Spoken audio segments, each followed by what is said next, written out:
Today I am putting a new door in an old frame. This is a blank door. Nothing's pre-cut.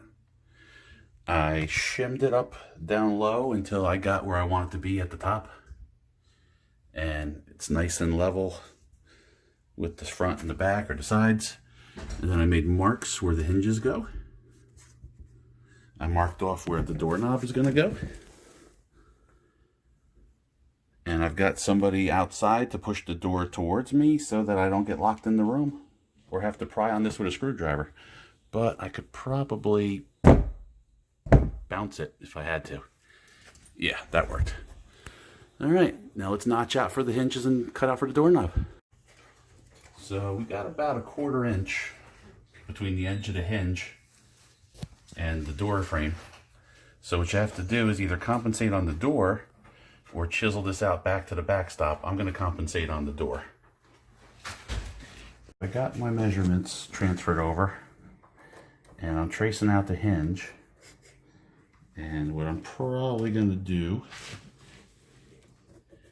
is I'll probably screw the hinge to the door, make my line, score it with a utility blade, and then it can't move around on me like it just did.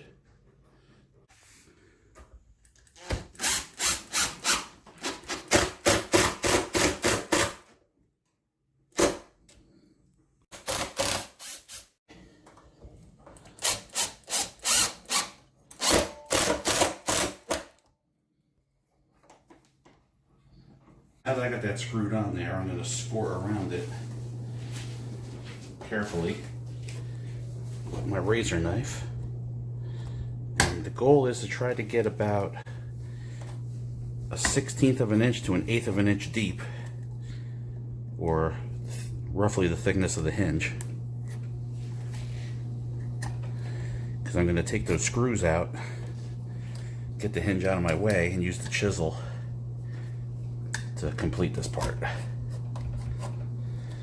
And we'll do the same thing at the next hinge.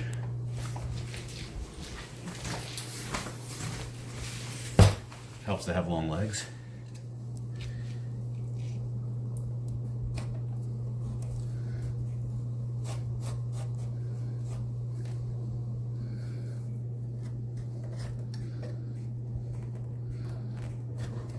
Alright, I'm going to take these screws out, get the hinge out of my way, chisel it. I'll keep the hinge handy and I'll keep dry fitting it until it's nice and flush.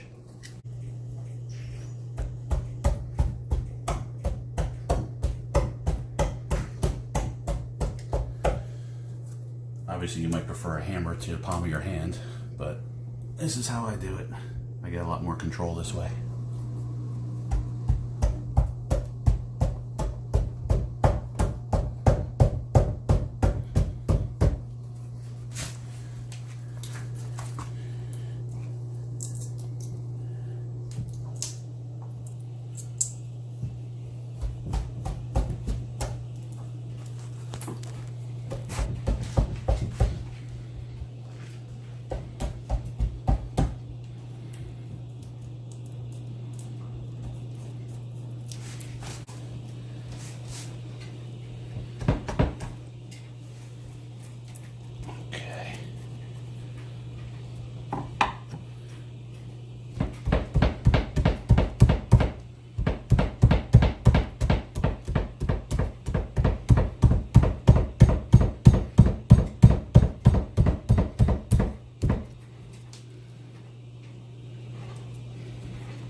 Alright, so I got them both chiseled out.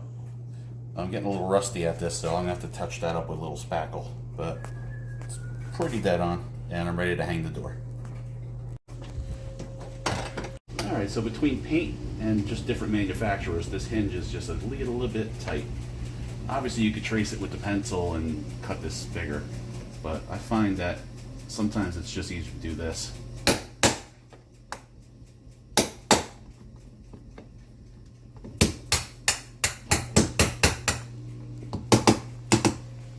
and we got a nice tight fit. I'll do the same thing down low and then we'll hang the door. So I got the bottom of the door on my toe, as is tradition. And I got the hinge lined up. I'm going to get a screw started. Not going to tighten it because you can see I'm not in on the bottom here.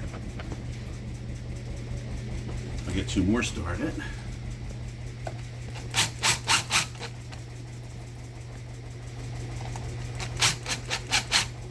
Okay, and now come down here, get my toe out, put that in the pocket.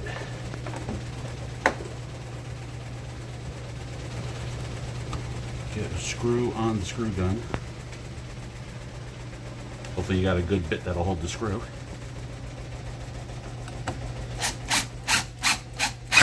The joys of hanging a door by yourself. I have help, I'm just showing you how to do it by yourself.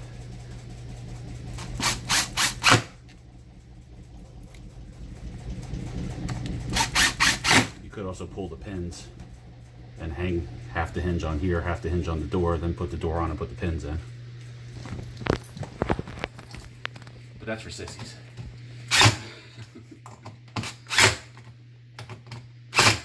Alright. Next we'll worry about the doorknob. So I'm going to stick with the striker plate that was here because it's already cut out for it. And the door was hitting a little bit. So you could obviously take the door off and hit it with a plane.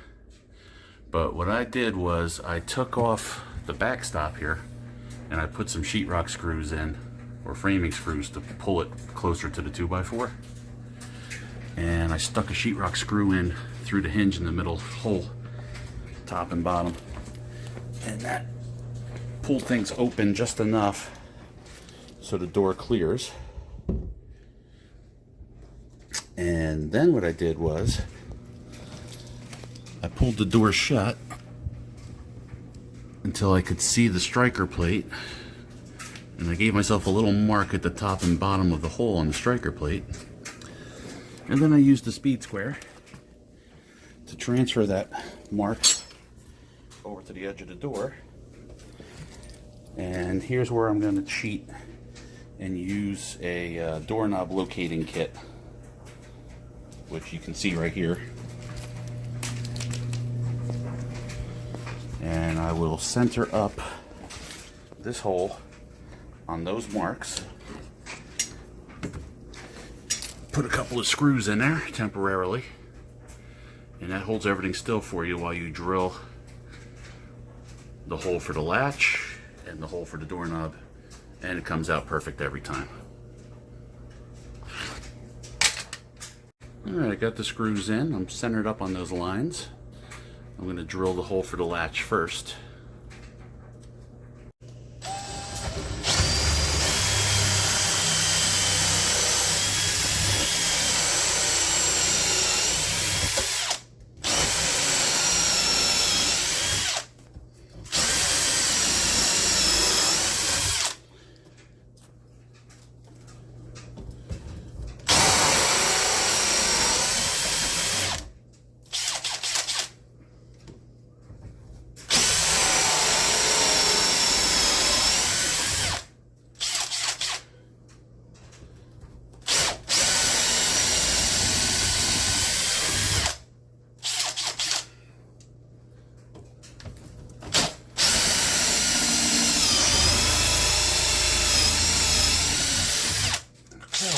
We're ready to cut the big hole.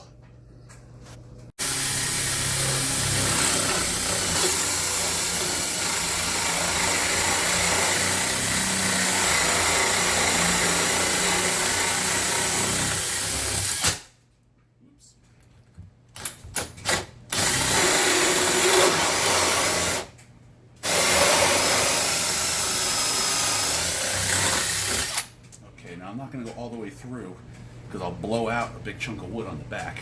I'm going to switch around and go from the other side this way so that it cuts a nice neat hole.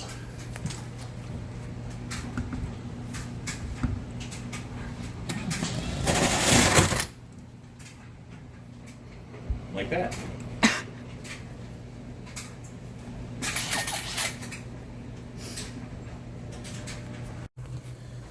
Alright, so if you thought you were done chiseling after the hinges, you're not getting off that easy. This needs to be recessed.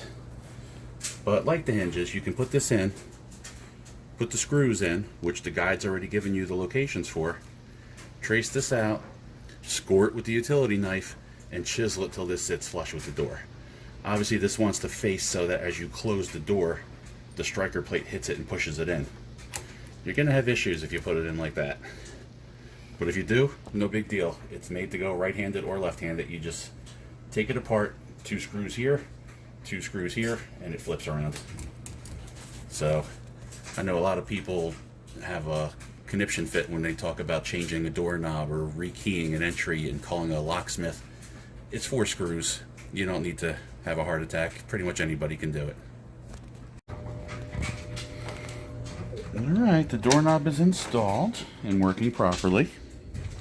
You can see I cut out to make it flush and recessed. And it closes, it stays closed, it locks, does all kinds of doorknob-like activities that you would want and hope from a doorknob. And now my client's poor daughter finally has a door and can lock her little brother out for some peace and quiet. On to the next job.